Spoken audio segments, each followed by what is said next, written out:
The battle rages on. Beatrice, Eugenie revealed secret proof Unmask Charles has ruined their father. Will Queen Margrethe of Denmark's drastic slimming down of her royal family, removing titles from 4 of her grandchildren, inspire King Charles to grasp the nettle and scrap Andrew's HRH status?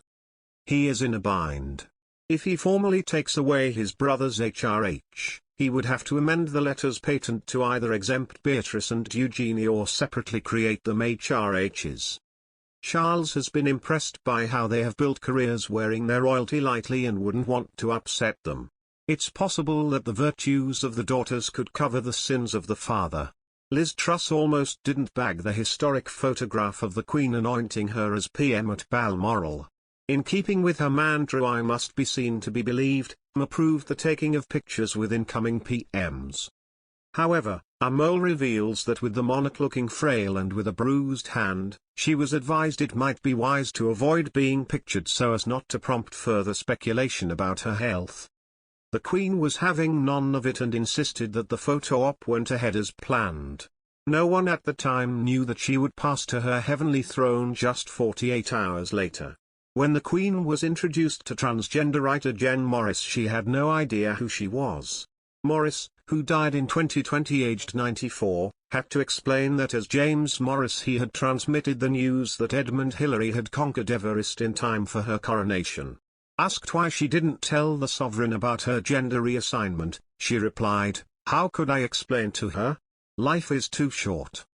Rumors have it that Prince Andrew is dreaming of making a royal comeback, but King Charles III has ruined his hopes of return. A known royal biographer claimed the new reigning monarch will never let his brother be a working senior royal again, though he still has sympathy for Queen Elizabeth II's alleged favourite son. Finding Freedom author Omid Scobie made the latest claim about Prince Andrew. This news comes out as a new documentary about the Duke of York revealed he insulted a royal staff and had a number of women visiting him at the palace. In his column for Yahoo News, the royal expert wrote the monarch would never allow his younger sibling to return to frontline duties. Now that their queen mother is gone, the door is said to be even shut tighter for the prince. Sure, King Charles still sympathizes with his brother, but the sovereign has no plans to reinstate Prince Andrew, let alone let him set foot near the family business again. Scobie's revelation seems to support the claims that the former husband of Sarah, Duchess of York, had intense talks with Queen Elizabeth at Balmoral in August about a new position. A source told The Sun that Prince Andrew knows he has let his mother down, but he's confident because he hasn't been convicted of a crime. That said, he wants to make a way to make his big return to the royal fold. So at the time, he hoped Queen Elizabeth could persuade the then Prince Charles and Prince William, who reportedly didn't want him back to the front line.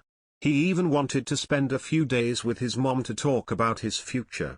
Meanwhile, this news comes after Paul Page, a former royal protection officer, revealed in the upcoming documentary Prince Andrew, banished that Prince Andrew insulted him for not letting a woman into his room. At the time, he and other police officers at Buckingham Palace were all surprised to see several women going to his private chambers.